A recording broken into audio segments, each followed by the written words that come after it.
rejected from your first choice firm. Spend hours on that application only to be rejected after the interview stage?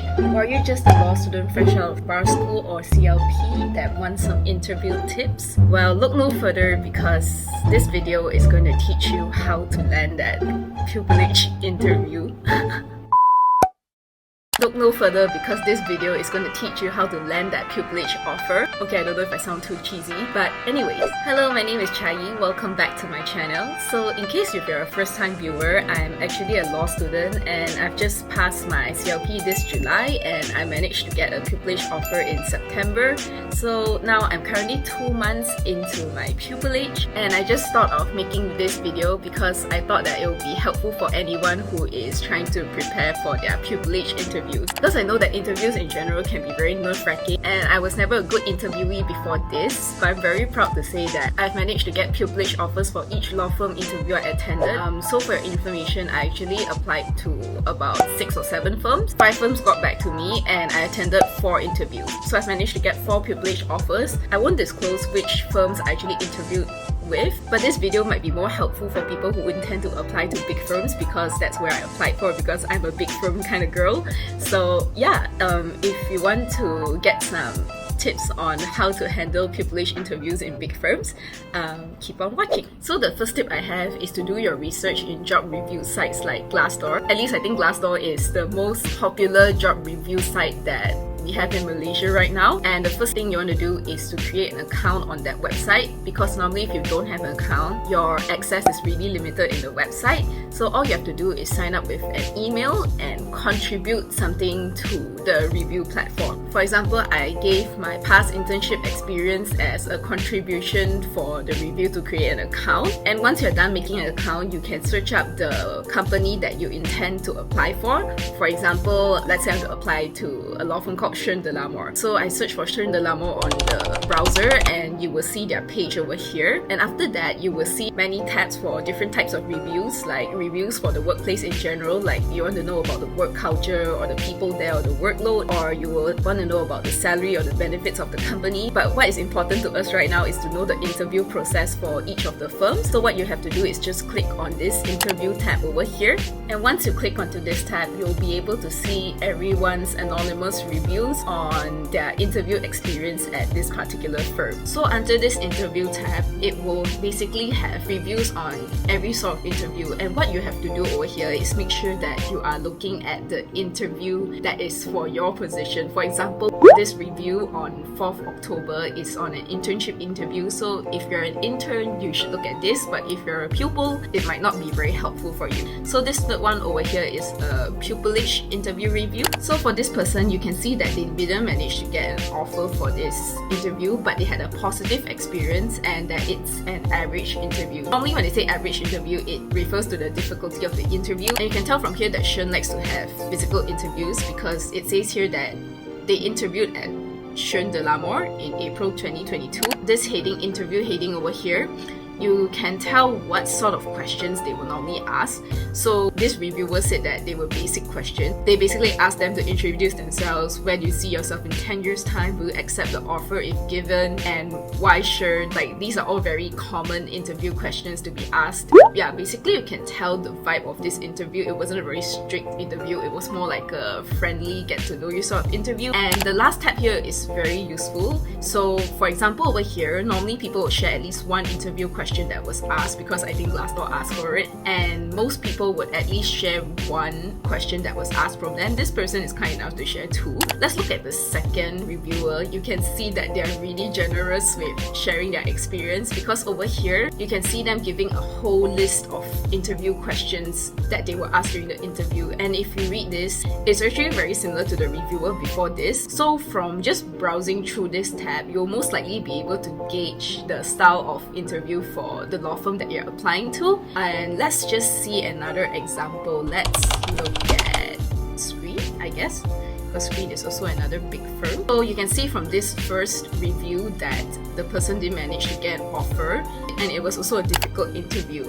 And from here, you can see that there are 3 stages to this application. The first one, I believe, is an online application, and the second one is a written assessment. And after that, it will be an interview with the partners at the firm.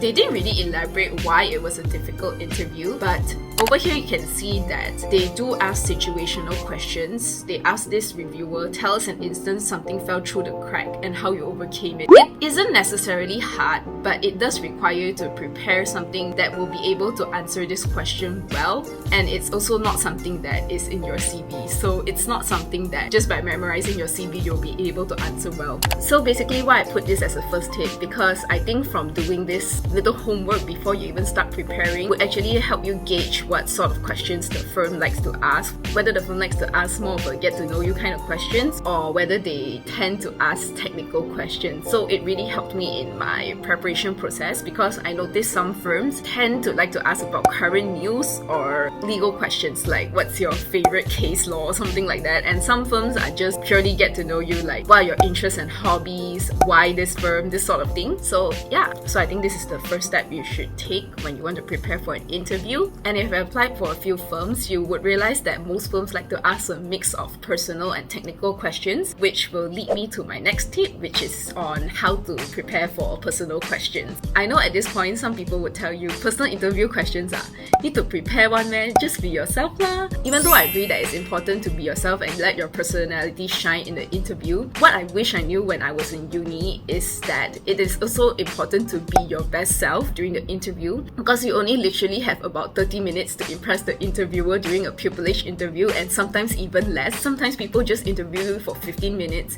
So it's not enough to just be yourself. It's really important to show that interviewer within that short span of time what you are made of and why you should be hired in their firm. So now I'll give you an example of an interview question that was asked in each and every one of my pupillage interviews, which is, why do you want to work here? So it sounds really simple, right? And it's something so expected. But I feel like many people screw up during this kind of interview questions, or they think that the interviewer is just trying to ask the interviewee to flatter them. But I think there's definitely a reason why they're asking you these sort of questions, because they want to see if you have certain characteristics that they're looking for. For example, if you have a growth or fixed mindset, whether you're enthusiastic about the role, or whether you actually just did homework on the firm and care about where you're applying for, whether the firm aligns with your goals. So yeah, these sort of questions are actually not as simple as you think, and it's definitely worthwhile to prep for them by understanding why interviewers ask these sort of questions. So right now I'm just going to share you some of the YouTubers that I watch in order to prepare for these sort of common interview questions. The two YouTubers that I like watching are called Jeff Su and Self-Made Millennial, because I think they explain really well why interviewers ask these sort of questions and what the interviewers are looking for when asking these questions. And I also think they give really good sample answers so that you have something to modify if you really have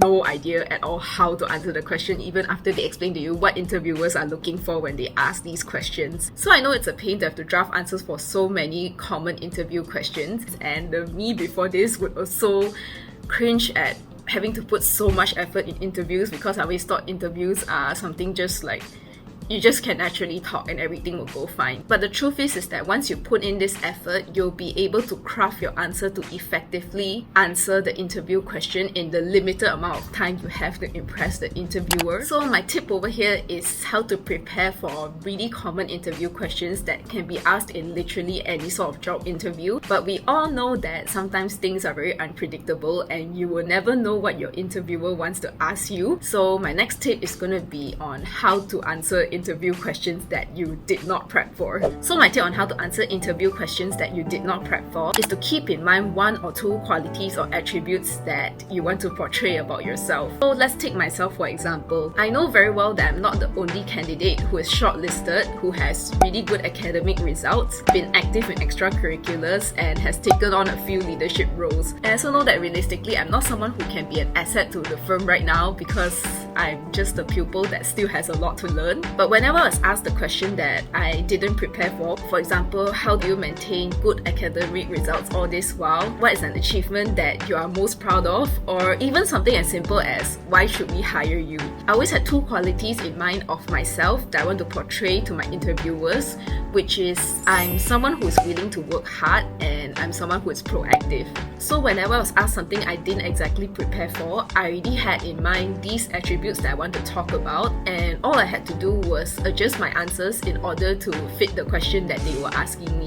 For example, when I was asked the question, how do you maintain good academic results all this while? I would tell them that even though people from the outside thought that I was really smart, it was just because I'm someone who is really willing to work hard in order to compensate for my weak points. Similarly, if they ask me what's an achievement that I'm most proud of, I would talk about the time that I got an IP book prize during my second year. And I would explain to them that the reason why I'm proud of this book prize is not because I had better aptitude than the rest of my classmates in this subject, but it's because I made it a point to do my best in each and every exam. And getting this award was just the result of my hard work. So I hope that you can see from these two examples that as long as you have one or two qualities that you want to talk about yourself and a correlating story in mind, it's actually not that hard to tweak your answers according to the question that your interviewer asks you. So after covering personal interview questions, my next tip will be on how to answer technical interview questions. Meaning these are questions that test you on your knowledge of the law or developments in the practice area that you applied for. I think as a law student, you would know that it's impossible to know every piece of legislation under the sun, and it's impossible to know every single development in the practice area that you're interested in. But what will make your life a little bit easier is to research your law firm and possibly also the people that are going to interview you on that day. So aside from Googling the recent news and refreshing my knowledge on the basic law for the practice area that I was applying for, I also went through the firm's website and LinkedIn profile to see any recent articles or newsletters that they have written on that practice area. The next thing I did was also research the partners that were going to interview me. For example, knowing what area that they are specializing in and also any recent articles that they have written. Even though now that I think back about it, most law firms only ask me the application of the law towards a theoretical situation, and often the partner that is interviewing you would be from the practice area that you are interested in and that you have applied for. So I think this exercise is really helpful to let you know the in thing of the industry, and it will really prepare you if they by any chance ask you